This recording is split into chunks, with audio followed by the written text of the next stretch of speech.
स्वागत है आप सबका हमारी नई वीडियो में। और आज की वीडियो में हम बात करेंगे कि क्यों मुझे वैक्सीनेशन नहीं मिला, पूरे देश में वैक्सीनेशन की कमी क्यों आ रही है और इसका सलूशन क्या है और कैसे सिर्फ एक फैसले की वजह से हमारे देश के लाखों करोड़ों रुपए जाने वाले हैं। तो चलिए शुरू करते हैं। तो जैसा आपने टाइटल में देखा, क्यों नहीं लगा मुझे वैक्सीन, ये मैं नहीं पूछ रहा हूं, ये पूरा देश पूछ रहा है। आज की डेट में जो भी 18+ है उसके साथ 3 समस्याएं आ रही हैं। पहली समस्या है कि अगर हम रजिस्ट्रेशन कर रहे हैं तो OTP नहीं आता। अगर OTP आता है तो हमें हमारा शेड्यूल नहीं मिलता। शेड्यूल मतलब किस डेट को और किस जगह हमें हमारी वैक्सीन मिलेगी। और अगर हम में से कुछ लोगों को वो शेड्यूल मिल रहा है तो ऐसे बहुत चांसेस हैं कि जिस दिन हम उस वैक्सीन को लेने जा रहे हैं यह अनाउंस हो रहा है कि वैक्सीन नहीं है। तो इसके लिए हमें समझना होगा कि वैक्सीन की कमी क्यों आ रही है। तो पहले तो बात करते हैं कि हमारे देश को कितनी वैक्सीन्स की ज़रूरत है। ऐसा एक्सपर्ट्स कहते हैं कि अगर हमें हर्ड इम्यूनिटी का मतलब होता है कि किसी भी देश में इतने लोग वैक्सीनेटेड हो चुके हैं कि अब वायरस अपने आप से उतनी तेज़ी से नहीं फैल पा रहा है। तो अगर हमें उस स्टेज तक पहुंचना है तो कम से कम 70% लोग हमारे देश के वैक्सीनेटेड होने चाहिए। अब ये 70% कितना होता है? हमारे देश की पॉपुलेशन 137 करोड़ यानी कि 137 करोड़ है। 137 का 70% होता है 95.9 करोड़, यानी कि आसान भाषा में अगर हम कहें तो 96 करोड़ लोगों को अर्जेंट ज़रूरत है वैक्सीनेशन की। अच्छा, 96 करोड़ को अगर वैक्सीनेट करना है और एक को 2 डोज लगानी है, यानी कि 192 करोड़ वैक्सीन्स हमें चाहिए आज की डेट में। हालांकि सेंट्रल गवर्नमेंट ने एक प्रपोजल दिया है जिसका स्क्रीनशॉट मैं आपको यहाँ पे दिखा देता हूँ। इस प्रपोजल के हिसाब से इस साल के दिसंबर तक हमारे पास 216 करोड़ डोजेज होंगी। अगर हमें 192 करोड़ डोजेज चाहिए, इसका मतलब साफ है कि हमारे देश में जो भी कंपनियां हैं उन्हें इतना प्रोडक्शन करना पड़ेगा, तब जाके हम इस टारगेट को मीट कर पाएंगे। आज की डेट में जब हम ये वीडियो बना रहे हैं 2 ही कंपनी हमारे देश में हैं जो हमारे देश में ही प्रोडक्शन कर रही हैं। तो पहली कंपनी तो है भारत बायोटेक जो 1 महीने में 50 लाख डोजेज हमें दे रही है। दूसरी है SII serum institute of India, वो भी 5 करोड़ से कम डोजेज 1 महीने में बना रही हैं, जिसका 50% तो बाहर जाता है कॉन्ट्रैक्ट के हिसाब से और 50% हमारे देश में रहता है। और इन दोनों कंपनी ने प्रपोजल दिया है कि अगर इन्हें सरकार सपोर्ट करे और ऑर्डर दे तो ये अपनी मैन्युफैक्चरिंग कैपेसिटी को बढ़ा सकती हैं। यानी कि भारत बायोटेक जो आज की डेट में 50 लाख यूनिट्स बना रही है, वही भारत बायोटेक 7.8 करोड़ यूनिट्स बना सकती है। सेम चीज़ SII यानी कि सीरम इंस्टीट्यूट ऑफ इंडिया के साथ भी है। वो भी प्रॉमिस कर रहे हैं कि अगर सब कुछ सही रहे, उनके पास वो वर्क फोर्स हो, वो मशीनरी हो, तो वो भी 10 करोड़ डोजेज दे सकते हैं। यानी कि मोटा मोटी आप समझिए कि 10 और 7 यानी कि 17 करोड़ डोजेज 1 महीने में वो बना के हमें दे सकते हैं। 17 करोड़ यूनिट्स का मतलब होता है कि 10 महीने में ही हमें 172 करोड़ यूनिट्स मिल जाएंगे। 172 करोड़ यूनिट्स का मतलब ये है कि 192 करोड़ जिसकी हमें रिक्वायरमेंट है उसके बहुत पास हम पहुंच जाएंगे। तो सवाल उठता है ऐसा हुआ क्यों नहीं? इसके पीछे सरकार जिम्मेदार है और दोनों सरकार जिम्मेदार हैं, राज्य भी और सेंट्रल भी। देखिए, किसी भी कंपनी की अगर हमने प्रोडक्शन बढ़ानी है तो उसके 2 ही तरीके हैं। पहला, वर्कफोर्स बढ़ाई जाए, दूसरा मशीनरी बढ़ाई जाए। इन दोनों के लिए ही कैपिटल की ज़रूरत है। और ये कैपिटल आता कहाँ से? प्री ऑर्डर से, यानी कि पहले ही बुकिंग कर दी जाए।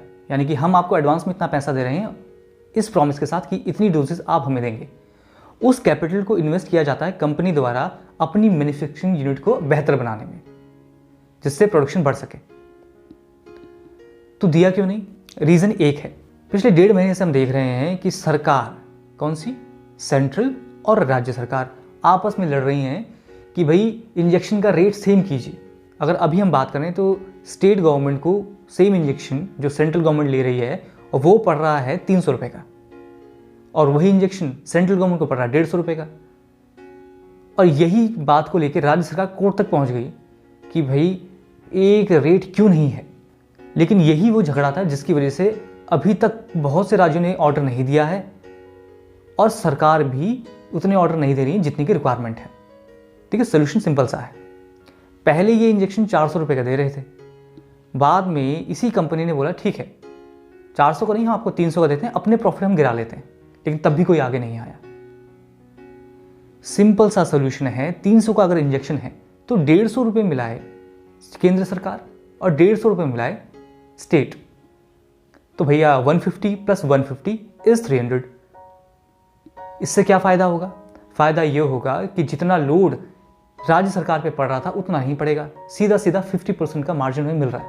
यानी कि अगर 50-50% भी ये पार्टनरशिप में काम किया जाता तो एक तो कोर्ट में जो टाइम वेस्ट हुआ वो नहीं होता, साथ ही साथ प्री ऑर्डर मिल जाता इन दोनों कंपनीज को, जिससे इनकी कैपेसिटी बढ़ती, ये अच्छे से काम करते और जितनी सप्लाईज होनी चाहिए थी शायद आज हमारे पास वो होती। तो बात आती है कि अगर भाई हम जैसे लोग इतना सोच सकते हैं तो सरकार ऐसा कर क्यों नहीं रही है? देखिए, सारा खेल है क्रेडिट का। अगर सारे इंजेक्शन मोदी जी लगवा देंगे तो अगले चुनाव में उनको बढ़त मिल जाएगी। अगर राज्य सरकार सारे इंजेक्शन लगवा देती है तो बहुत ज़्यादा चांसेस हैं कि अगले चुनाव में वो क्लेम करेंगे कि मोदी जी ने कुछ नहीं किया, हमने किया है। तो ये एक पॉलिटिकल मामला है जिसकी वजह से बहुत से काम रुके हुए हैं। तो अगर आपने हमारी एक वीडियो देखी होगी जिसका आई बटन में मैं आपको लिंक दे दूंगा, उसमें भी हमने कहा था कि अगर पॉलिटिक्स छोड़ के लीडरशिप पे ध्यान दिया जाए तो इस चीज़ का सोल्यूशन निकलेगा। तो 50-50 इज़ गुड, लेकिन इसका सही सोल्यूशन है इस रेशियो में 100:200, यानी कि 100 रुपये दे सेंट्रल गवर्नमेंट और 200 रुपये दे स्टेट गवर्नमेंट। अब ऐसा क्यों? सिंपल सा है। देखिए, ये सारा खेल तो क्रेडिट का है। सब चाहते हैं कि उनको क्रेडिट मिले कि उन्होंने वैक्सीनेशन लगवाया, लेकिन अगर ये लोग 50-50% वाला सोल्यूशन अपनाते हैं तो ये क्रेडिट नहीं ले पाएंगे। कोई नहीं कह सकता कि मोदी ने लगवाई क्योंकि आधा पैसा तो राज्य ने दिया है, और राज्य भी नहीं कह सकते क्योंकि आधा पैसा सेंट्रल गवर्नमेंट ने दिया। तो अब हमें चलना पड़ेगा थोड़ा सा मैथ्स की तरफ ताकि इस चीज़ को हम समझ सकें। देखिए, 96 करोड़ लोगों को हमने डोजेस देने हैं, तो अगर हम 100:200 वाले हिसाब से चलें तो सरकार जो अभी इंजेक्शन ले रही है 150 में, उसको 100 का पड़ेगा, यानी कि पर हेड सरकार 100 रुपये बचाएगी। तो सिंपल सा कैलकुलेशन है 96 × 2 × 50, यानी कि सरकार अगर इस चीज़ को इम्प्लीमेंट कर दे तो बैठे बैठे सरकार के 9,600 करोड़ रुपए बच जाएंगे। जी हाँ, 9,600 करोड़। और अगर स्टेट भी 300 की जगह 200 का इंजेक्शन लेती है इस पॉलिसी के हिसाब से, तो पर हेड बचते हैं 100 रुपये, यानी कि मैथ सेम अगेन 96 × 2 × 100, यानी कि राज्य सरकार के भी बैठे बैठे 19,200 करोड़ रुपए बचते हैं। तो अगर आपस का झगड़ा भूल के, पॉलिटिक्स छोड़ के, लीडरशिप पे ध्यान दे के ये दोनों साथ आ जाएं, यानी कि सेंट्रल और स्टेट गवर्नमेंट, तो पूरे देश का 28,800 करोड़ रुपया बचता है। और यही पैसा, यानी कि 28,800 करोड़ यूज़ कर सकती है सरकार हेल्थ सेक्टर को बूस्ट करने के लिए या इकोनॉमी को बूस्ट करने के लिए। लेकिन इन्होंने किया क्या? स्टेट ने बोला कि हम अपना देख लेंगे और सेंट्रल ने बोला ठीक है हम अपना देख लेंगे। इससे नुकसान पता कितना होगा? आप सुन रहे होंगे आजकल कि ग्लोबल टेंडर चल रहा है। हर स्टेट अपनी तरफ से ग्लोबली एक टेंडर रिलीज कर रहा है कि आप हमें कितने वैक्सीन दे सकते हैं बताइए।